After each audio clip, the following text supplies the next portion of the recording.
The following was recorded in front of a live studio audience at the Studio 21 Podcast Café.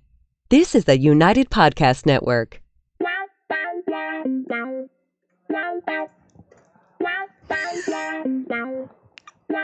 And welcome to the Writer's Block Podcast. I'm Mandra Bisquenet, and I believe everyone has a story to tell. What's yours? Deborah Monk, empowering you to find your creative voice. And we don't have Shelley with us today, but we are welcoming back Katie Boyd. What's up? Yay! Good morning. Thanks for having me. Katie is the host of the Ambitchious podcast, which is right here at the Studio 21 Podcast Cafe, and she is a soon-to-be author. We've said before that the second leg of the publishing journey is getting that book out there. And Katie is here to share her marketing tips that have helped her build a business, land a spot on the Dr. Oz show, and the strategies that she's going to use to get this book into the hands of many readers. So thanks for coming. No pressure. No pressure. Yes, we're pre-ordering October 1st. Yes. I don't think it's October 1st. Oh, I thought that's when November. pre-order is. It's in October, but I have a specific date. Oh, okay. Remember, my astrologer. That lines Right. up with that. Okay, well, we'll pre-order it as soon Where as all we the can. stars align for And my all the perfect stars book align. launch. Oh Probably my God. Halloween. It probably is. Right? Yeah, Knowing my luck. Knowing my luck, it is probably Halloween. Yeah. So I think a lot of authors aren't really great at the marketing end. Oh, good, for Right? sure. I have no idea what you're talking about. I think you're going to be just fine. But a lot of writers are introverts who Yes. who like being home and don't have, aren't comfortable being Yes. out in They public. struggle with asking for the sale. Yeah. Oh, Right, that's a because they've never huge sold problem. anything. Right. They're not necessarily And they don't business even- right. owners. Yes. They're writers. writers. Right, You know? right. So I think sharing some of the marketing tips that you've used in the past could be very helpful. Right, because So- I don't think you're going to have that problem. No, No. I don't. So actually, it's funny that you guys say that because I'm an ambivert. So I'm an introvert, but I have extrovert qualities. So I can give totally all of myself, like when I do a podcast or when I do a seminar or if I'm a keynote speaker somewhere. But then after I do that, I have to actually hermit in my house for 3 days. No bra, no teeth brushing, just Netflix and Have you Ben and watched Dead to Jerry's. Me? I heard it's so good. Oh, it's so because I good. love Anyway, Christina sorry. Applegate. Sorry, Oh, the that's show's next so on my good. list. It's Okay. next on my list. Sorry, side note. So you're a little bit about I'm a little you're bit of both. but it kind of runs you down. So then It you have does. to. Yeah. So I just will just give and give and give, and then I'll just crash and burn. So after many years of doing that and knowing that's my jam, Right. how do I fix that? So yeah. So that's one of my good Your qualities. superpowers. It is one of my That superpowers you because can I be can both. build up the energy and Yep. explode and then kind of hermit myself. But it's taken me a really long time to figure that out because I always thought I was an extrovert because I'm just It would be easy to think that about you. yeah, Right. but my true real nucleus of my friends, they know okay, Katie's MIA for a couple days because she just did this thing. Big, huge Yeah. thing. Another thing that I want to touch upon that you kind of said that I was just thinking about is women especially have a really hard time asking for money because we weren't. I don't know how you guys were raised, but I wasn't raised with Daddy Warbucks as my father teaching me about the S&P 500 and SEP IRAs and how to invest my money and all these different things and how to be a great salesperson. And I feel like we as women have to work on that even more, especially when we're creatives and we're making things because unless you're I just make art and I don't care if anyone buys or anyone reads it. It's just for my soul to feed and nourish my soul. That's amazing. But if you're going to create with, for me, my book is a lot about self-help and empowerment. So I actually think by not being a great salesperson with this book, it's slapping God in the universe in the Right. face Because I'm they not gave you putting that it out gift there to share. Yes. Right. So that's kind of where I'm at with the whole marketing thing. And also, don't get up every morning to sell. This is my biggest thing. And I teach this to my masterminders. I teach this anytime I speak about business to anyone, anywhere in the world. Don't get up to sell, get up to serve. So if you put the intention behind what you create to serve, that's my definiteness of purpose. I will say with this book, not only is it going to be a New York Times best-selling book, so you already set the intention that this is going to happen, but then you also have the intention behind the book of this book is going to serve so many people. And instead of just saying if it does well, it does well. So I think really the root of everything in sales and marketing is having your definite purpose, a clear-cut vision of what you desire to accomplish. And coming And the why. and it's always about the why because it's like I've said on a previous podcast with you guys, and I talk about it all the time, I created this book for my own catharsis first. Right. And then when I read it, I'm like, this is going to really move Help. and help a lot of people. Right. And I knew that. So then And I that's said, kind of the greater yeah, good and right. the serving of that. Mhm. And like if you write books for entertainment purposes, you know, like if you write these like really juicy novels or like romance or whatever, I want people to put it out, the author to put it out and say, oh my God, I want this to spark like people's romance in their marriages or whatever. Set the intention. And I always think that all good marketing and sales start with the setting of the intention of what you desire it to be. Well, everything I think starts that way. Oh, Whether, absolutely. If you start your day and you set your intention, okay, today I'm going to have a good day, and here's what I'm going to 100%. accomplish. Yes. It's a different mindset. But I don't think agree. a lot of people think about it in terms of marketing, because I think a lot of times we see marketing as you pull away from it. Oh my God, I'm not good at that. I don't want to do that. It can't have a greater purpose. It's all about making money. Yes. Right. So, but if the intention is not so much the sales, but getting it into the hands of as many people as Yes. possible to help them, Yes. then that's something that I think more writers could get Benefit behind. from. And I think the intention is the secret sauce. It's the magic ingredient that you cannot see. Like that isn't in the ad or isn't in whatever Yes. marketing tool. So then people looking at it don't know how to repeat it, Right. don't know It's how the to canvas. replicate it. It's the canvas of a Absolutely. painting. Right. That's what your intention is. It's holding all the colors Right. and it's holding all the texture. But when you're looking at an ad, you don't see the canvas. Correct. And so then that's why as writers we think, well, they post every day, so I'll post every day. You know, this writer posts a picture of Right. her cat every day, so I'll post a picture of my dog every day. And let's talk about social The media, Yeah. because that specificity. has been the I'm a thing that's maniac. been beaten over everybody's head that Yes. you have to do. Yes. So for me, social media can be like your biggest game changer, or it could be like the most hated thing that you do on a daily basis. And we were talking before the podcast started, and I always say, like, if you're not good at social media, for instance, don't try to get better at it. There's people out there that are literal gurus that will do it for you. All you have to do is provide content and have powwows. So like, I have someone who's a social media guru. She does all my Facebook advertisements for everything that I do. And she's amazing. She understands service engine optimization, all these different things. She tells me stuff that I'm like, what does that mean? Right. And I'm pretty intellectual when it comes to this kind of stuff because I've been doing it for a very long time. So don't waste your time trying to like learn all these different skills when your skill and your gift from God is an amazing creative writer. Right. So there's people out there. So that's number one. Number two, I always tell people in the marketing world is you see these people on social media have like 2 million followers and you're like, what is so great about them that it's not great about me? So then you start doing this whole comparison thing and the paralysis of analysis paralysis or whatever. And I always tell people, I don't care if you have 3 million followers on Instagram or 3,000. It depends on who's converting into sales. Right. Exactly. That is the most important Yes. thing. Because if they're not buying, then who cares? Who cares? They can Right? Or your maybe post they all day long. paid some people to just sit there and go through the feed and like Honey, and comment, like and exactly. comment, but they're not buying Yes. a damn thing. You can You- spend a lot of money to do that. Oh, 100%. And a lot of people buy their followers. Yeah. Yep. And a lot of people do these things called pods, Instagram and Facebook pods. So say like us three are a pod. And I will go on your Facebook and Instagram and I Yeah. will be like, oh my God, it's amazing. And I will do that to you and you will do that. Right. You know what happens? It kills your algorithms.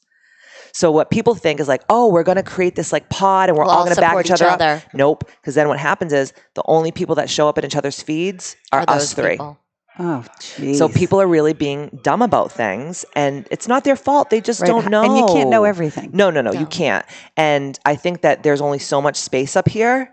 And a lot of the stuff that we bring in just makes our brains really dull and it Hurt. kills that creative energy.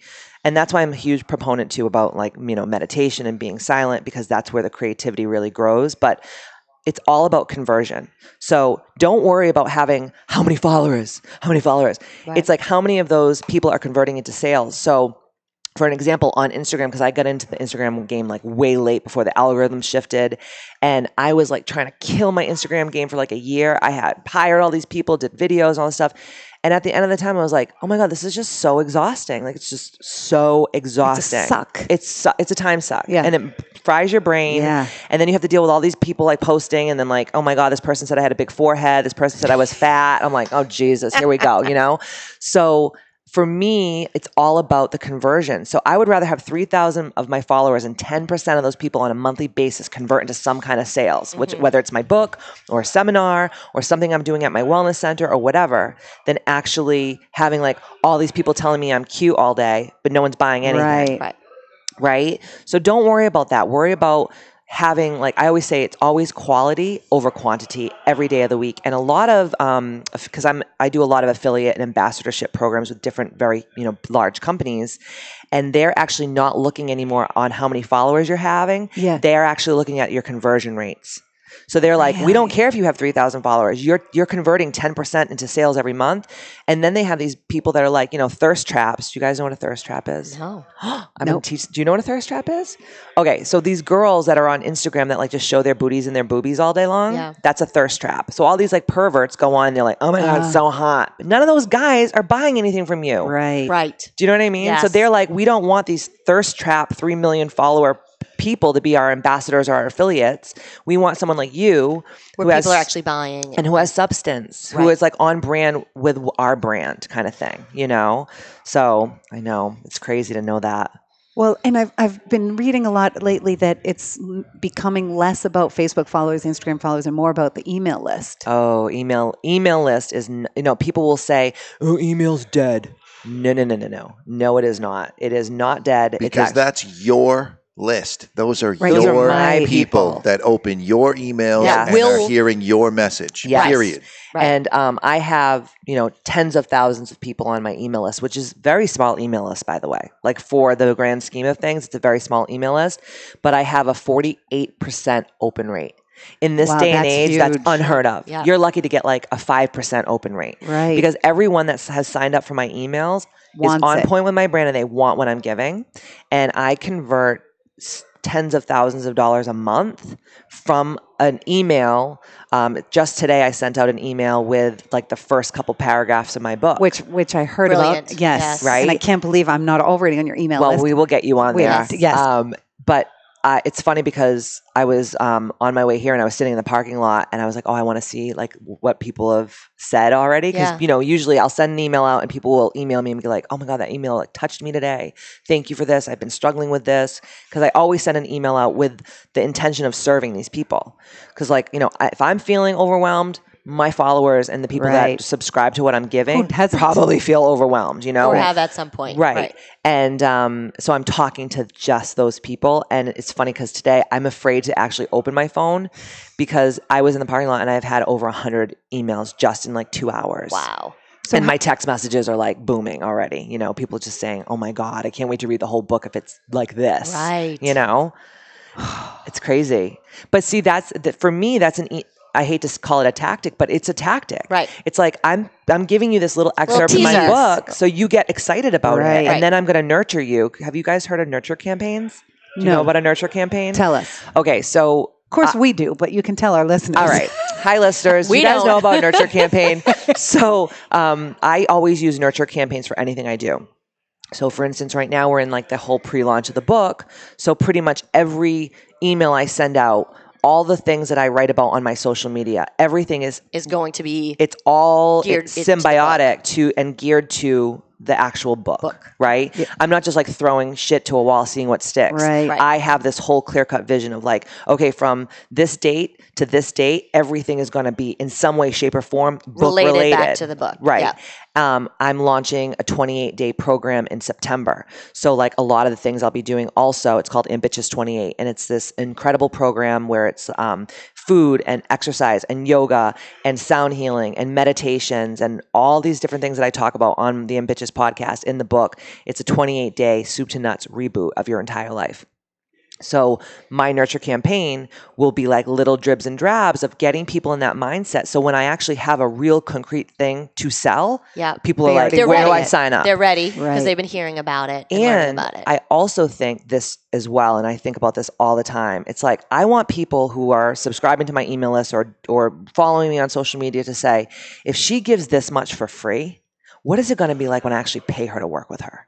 Like I want to give so much service. I want to over deliver all the time so that when I do have something to sell them, they're like, where do I sign up? Right. It's not even a question. Right. And I would say email campaign for writers is probably the easiest one. Ever. Because You it's don't- writing. You don't have to take pictures of your cat or you're already writing. Yes. Right. So if you did a little short story during the week, you wrote a little poem, you can add that Love into it. your email campaign. And when people feel they're going to get a value out of opening the email, that's all you're looking to deliver.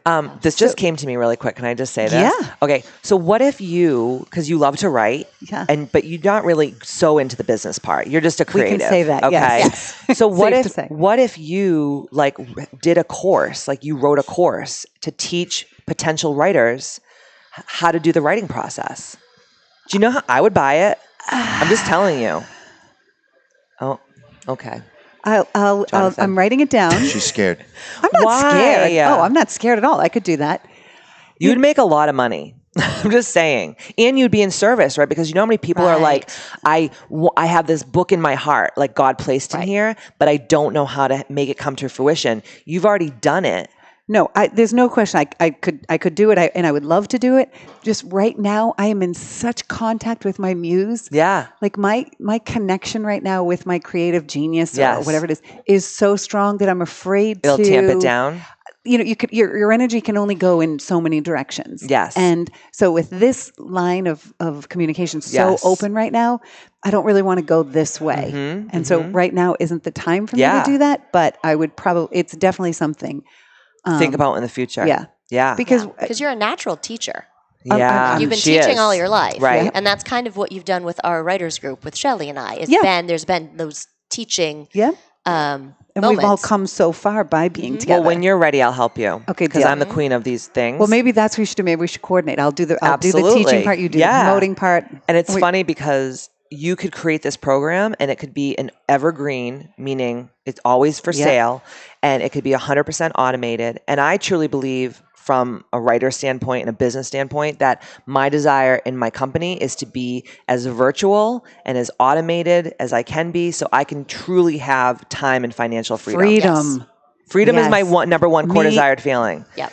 Like I need to be free. I don't care if you tell me like that I have to do these things. I'm like, no. Yeah. I don't care if it's going to make me millions of dollars and whatever. Like, ew. You know, Right. but that could be something in the that's just available, so people Absolutely. can just get it, download it, whatever. You don't have to do it now. No, it's not the right time. Yeah. But eventually. But when God speaks to me, I always let it out because So going back to email lists, what's your advice on how to build it? always give a freebie. So like if you were going to build your email list, for instance, what I would do is I would create like a very small freebie, maybe like top 5 ways to like write your book in 2 days. 2 3 days. Call Katie. Lose it. Write 40,000 words and then lose it. Right? Hit delete, start over. Thank you. But like I would sign up for your email list if you gave me like as an author 5 amazing tips. Right off the bat. Right off the bat. And then like, so it's a quid pro quo. You give me that. Right. I'm going to sign up for your email list. And then whatever you're selling, whether it's a book or a program or whatever, I'm there. I'm chilling. I'm waiting for you to give me something. Well, so you I can got buy 2 it. different audiences that you're talking about right now. So if you're going to be the guru of the authors, the person who's on the podcast teaching people how to write, Yes. that's one group. But And the readers. when you want people to buy your book, Right. Yes. that's a reader. That's Yeah. a different audience. Yes. Right. They can And overlap. they can overlap, and they will. And I totally agree with you. But you want to make sure that you separate those 2 platforms, which is great because all of the email platforms, Constant Contact, what's the other? MailChimp. MailChimp. Yep. That you can make multiple email lists, Yep. and people can Yes. cross over between Yep. the 2. A/B testing. Or my It's like eyeballs A/B testing. my eyeballs pull them down there in my brain a It's little a bit. lot. But No, it's this is just a lot. you're writing anyways. You may as well share some of the Right. stuff that you're writing. Absolutely. and I think it get might the feel like a engagement. lot initially, but then once. No, I think I need a partner. Okay. No, don't say the word need. Oh, ooh, I like that. I think I desire a partner. Yeah, there you go. Right. Yeah. I really desire a partner. I desire a partner. I like that. Yeah. But when you say the word need, it always creates a lack. Right. Energy Good to the point. universe. Right. I yell at everybody about this, so I No, apologize. please but- feel No, free here because I I am. agree with you. Yeah. I totally agree. Right? with Because you. if you're like, I want and I need, it's like the universe is You're like, desperate. ew. Yeah. That's what You you know? get. Yeah. But yeah, so that's what I would do with email. Create a freebie, something that, you're going to give service and real value to the people who are your potential and ideal client avatars. And it probably would take like one day of good writing to create this and, put it out there and see what happens, and then create your email list. And that could be, your email list could also be like a beta testing spot where you try out different like genres of your writing. Yeah. Yes, exactly. And if someone's really into your writing, they're going to read what you're giving. Right. That's just my personal opinion. Yeah. No, and it's funny, when you kind of you can almost feel that you're on the precipice. Yes. You're on the verge. As Lady Gaga said, on the edge of glory. Yeah. Right. Yeah. Jonathan has been on me for years. He's like, and he's obviously so kind in his words. Not. But he'd say, is this a hobby or is this a business? Is this a hobby or is this a business? Yeah. And, when I was first making my little clay mermaids, they weren't ready to be put into the world. They weren't ready. And it's funny, it's taken me, it's years, but I can feel like, okay, I'm almost ready. Well, I think that the almost ready thing is actually fear-based. No, this isn't that Can I tell you why? Okay, yeah. All right. So when you said like my clay mermaids, they're not ready. Yeah. Because you said that they're not ready. But what if you had all these people that were like, I'll take that shit right now and buy that. So you're putting the idea of like, these aren't ready in my opinion, but someone else would be like, I need all those clay mermaids. But see, the thing is, well, yes, except for I don't want to go into the business of making clay mermaids either. Meaning I made one and then I made my other. Jonathan, I kind of see where you're coming from. Which way?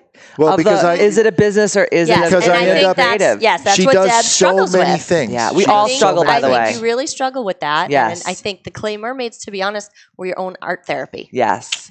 And I think you came a long way and they were great for you. I don't know that that's anything that... And I hate to use the word mistake, but the conversation that we had at the time was these Many might times. end up being in our basement in a box, which they did. The market for sale, yes. Which means now my brain goes into, okay, let's get these merchandise, let's get them photographed, let's get them on social media, let's build a following, let's get it so that when they are for sale, everybody buys them. Yes. But I had so many, like I did my mismatched earrings. Yes. I did so many things. It's very Janet Jackson of you. I love that. And I can see Jonathan's point of, well, you can't just keep doing this. But I've just been getting better and better and better. Mm-hmm. And so it's just been... But people love the behind the scenes. There's two kinds of people, I think. Yes. There are people who are people that plug in to get energy. And then there's those of us that are the outlets that they're going to plug into. Yes. The people who plug in love looking behind the curtain or behind the wall to see what the electrical current looks like going in. Yes. So when you give them a picture of the mermaid, this is something that's coming on the market in 3 years when I work out the kinks, they love that shit. Yes. And they want to see it documented every day on your social media. Their lives, and your progress. Their lives are set up to plug into your outlet. Yes. So give them what they're looking for is what I think. But then there are the people that are careful. Right? And they want everything ready before they even say. No. But I'm just saying that's a big group of people don't too. That thing. Me and you are like, no. Yeah. I always say, it's like...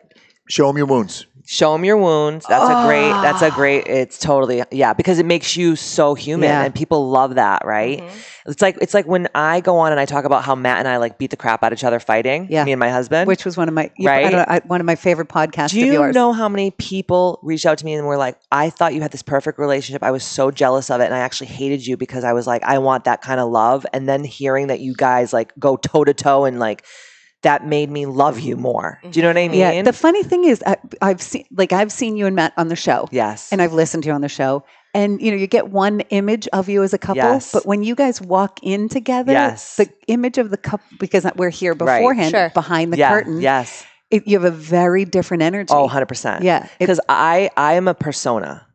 And I want people to understand that because people like, they think like, oh, Katie's like a hardcore bitch. She's ambitious and all this stuff. Mm-hmm. That is like it's like my Andrew Dice Clay. Okay. That's what I always say. Yep. It's like, this is so important. Right. Like Andrew Dice Clay is Andrew Dice Clay, but Andrew Dice Clay also just played Lady Gaga's dad in A Star Is Born. Yeah. That was Andrew Dice Clay? Yes. Oh, I didn't even catch that. Right. Thank you. So it's like, I'm like Lady Gaga's dad, but I can also be Andrew Dice Clay with the leather talking about Miss Muffet and all that stuff. Because that's what sells and that's what makes, it's like falling in love with this like person that's not really real. And that's how I actually also protect myself. Right. Because when people say, you're this and you're that, it's like, yeah, that's not me. That's Katie MF Boyd. The whole world too is white noise. It's an old school TV. When Channel 4 went off the air and it's all that white noise, and you've got to have a way of sticking your head through the TV, and cutting through it, and looking at them and saying, "Hey, I'm the one you should be looking at right now." Right. And that's what that persona can do, because our regular person, our psyche can't handle the amount of abuse that a person in the spotlight is going to take. See, I'm the exact opposite. I have to have the persona on in regular life to protect me. In my art, there's nothing like my little handmade books. There's nothing between me and you when I give you my art. Yes. But in real life, in my regular life, I have to have protection. Yes. You guys have a persona. It's so flip-flopped. backwards. It's flip-flopped. Yeah. See how different strokes for different folks, right? That's like how we protect ourselves. Right. But yeah. You mentioned too, you're really into meditation. Maybe we could have you back and talk about meditation, because I know for creatives, like anyone, especially writing a book, and I don't know if I went into this on the last podcast. Your last podcast that I was on, but the word ambitious actually came to me in this like terrible place of struggle where the old me was dying. Like the old Katie Boyd that had been for like the last 15 years was just like, ew, like enough of her. And I wanted, and because I'm an Aquarius, I constantly just reinvent myself all the time. And I was sitting in meditation and I said, God, like, please just give me anything. Like, I am struggling here. And when you really get quiet, that's how God and the universe talks to you. And the word ambitious came during my meditation because when I was a little girl, I came home from Catholic school and I was crying. And my grandmother's like, what is wrong with you? Why are you crying? And I said, this little boy called me a bitch. I was like, 7 years old. Right. This little boy called me a bitch. And she goes, Katie, stop right there. And she was so wise. My grandmother was like just amazing. And she said to me, she goes, Katie, bitch is an acronym for being in total control of herself. She goes, let me guess. He was doing something to you and you weren't doing what he wanted and he called you that. And I said, yeah, exactly. Yep. So when have you ever been called a bitch in your life? When you're not falling to the wants and whims of other people, you're all of a sudden a bitch. Right. But I'm shifting the persona of saying, hey, bitch doesn't have to be a derogatory word. It can be meaning like I stand up for myself. I have fierce boundaries. I'm strong. I'm powerful, right? Like it's a different shift. Right. And that's when it came to me during my meditation. She was amazing. She was amazing. That's great. But it came to me during my meditation. So I heard this when I was 7. I'm now 38. At the time I was like 37. And I heard this word come like bashing into my meditation. And it's only when you get quiet is when the universe can speak to you. When you're just running, like how Jonathan said, the white noise. Yeah. You need something to cut through that white noise because let's be honest, in this day and age, we're drowning in information and we're starving for the truth. Yeah. And if you can give people the truth, you go, girl. That liberates the world. Yeah. Wow.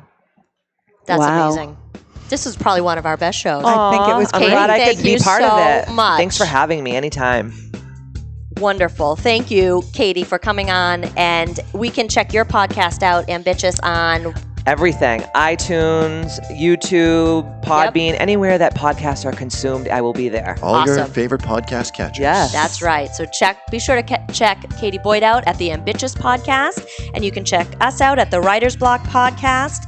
If you'd like to hear this episode again, which you may want to do because it was fabulous, you can head on over to the UnitedPodcastNetwork.tv. You can find this podcast and previous episodes again on the UnitedPodcastNetwork.tv. Thank you for listening, and we hope to inspire and empower you to tell your own story.